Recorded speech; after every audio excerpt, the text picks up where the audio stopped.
Here we have homework 7, question number 5. We want to find the solution to this differential equation, fourth derivative of y plus 5 times the second derivative minus 36y equals 0. We're going to use the characteristic equation roots corresponding to elements in the fundamental solution set idea. So our characteristic equation for this is m to the fourth plus 5m squared minus 36 equals 0. We're going to use a substitution, let n equal m squared. So this becomes n squared plus 5n minus 36 equals 0. We can go ahead and factor this to see that n equals negative 9 or positive 4.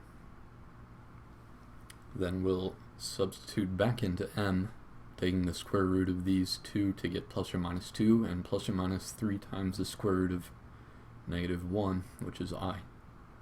So our fundamental solution set will have elements corresponding to these. This would be e to the 2x, e to the negative 2x, e to the 3x times cosine of x, and then e to the 3x, there's no e to the whatever at all in these. We have e to the, well, I'll just show you. How about that? E to the 2x, e to the negative 2x, cosine 3x, and then sine 3x. This is our fundamental solution set. The general solution is the linear combination thereof.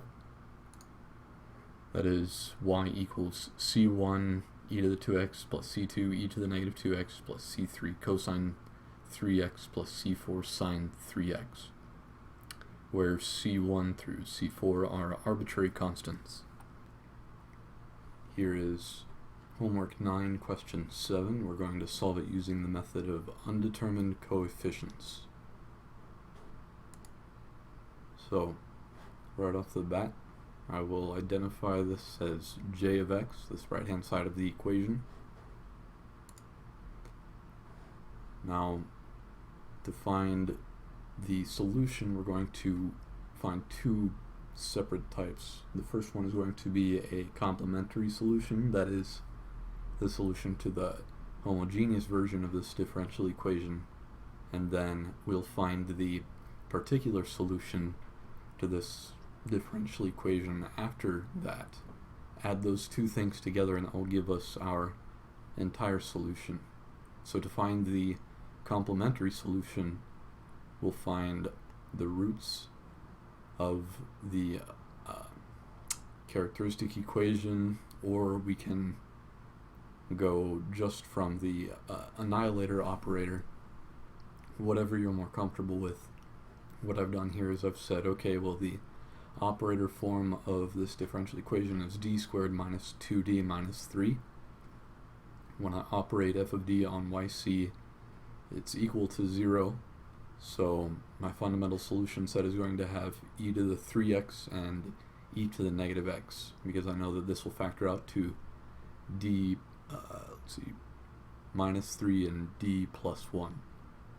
So our yc then is the linear combination of these elements of the fundamental solution set of the homogeneous version.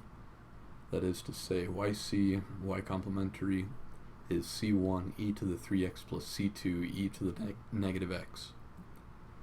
Now, to find the particular solution, we're going to do a few steps.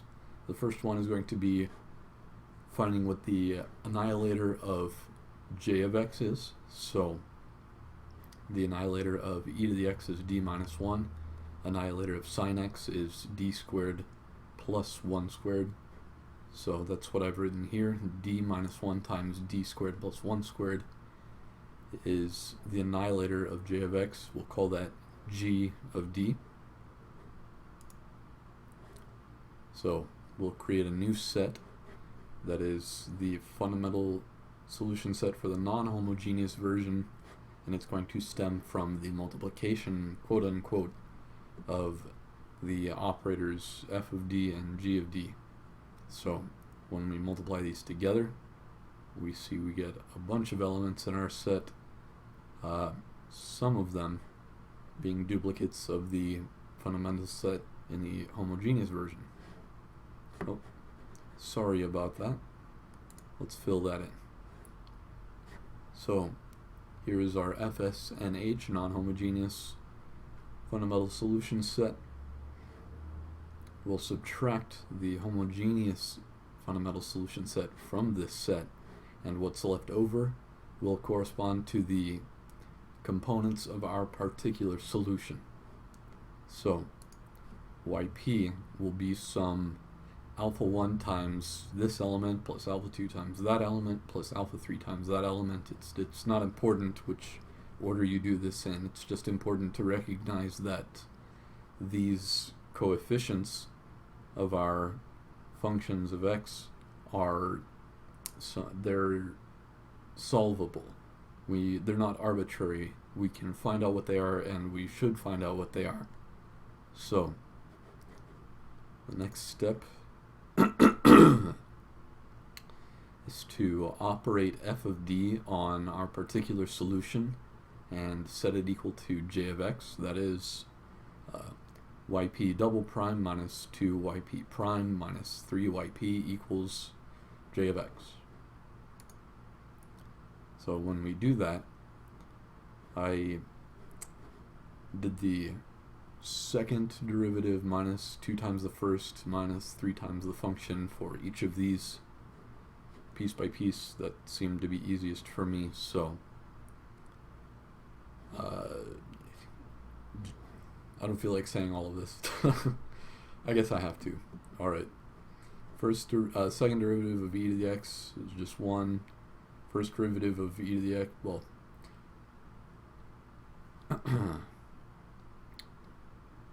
the second derivative of alpha 1 e to the x is alpha 1 e to the x. The first derivative is the same thing, and the function itself is the same thing. So I've just factored out alpha 1 e to the x, and I'm left behind with 1 minus 2 minus 3. For alpha 2, second derivative of cosine is negative cosine. First derivative of cosine is negative sine, but we have, I guess I should, oh yeah, I have this written here. Okay, good. So first derivative is negative sine, but we have minus 2 times negative sine is positive 2 times sine, and the function itself, negative 3 times the function itself. So alpha 2 has these, and alpha 3 has second derivative of sine is negative sine, negative 2 times the first derivative of sine is negative 2 cosine x, and then the function itself times negative 3. These are all the parts that go along with alpha 3. And at the end we have set that equal to j of x. So the next step is to correlate these things. I'll just show you, but we get a system of equations. Gather up the terms. E to the x, you have negative 4, negative 5 plus 1 is negative 4, so alpha 1 times negative 4 times e to the x. On the right hand side we have 2 times e to the x, so this equation looks like so. Alpha 1 equals negative 1 over 2. Excuse me if that explanation isn't fantastic. I hope you understand.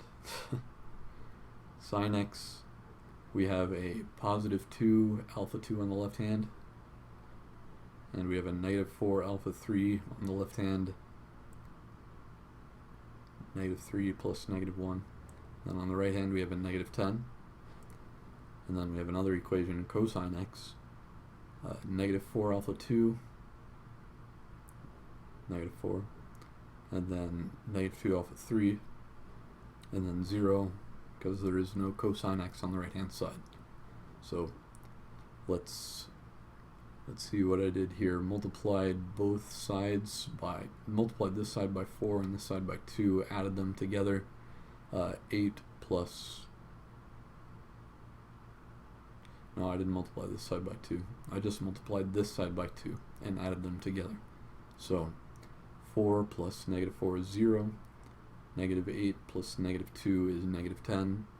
Negative 20 plus 0 is negative 20. So negative 20 divided by negative 10, alpha 3 equals 2.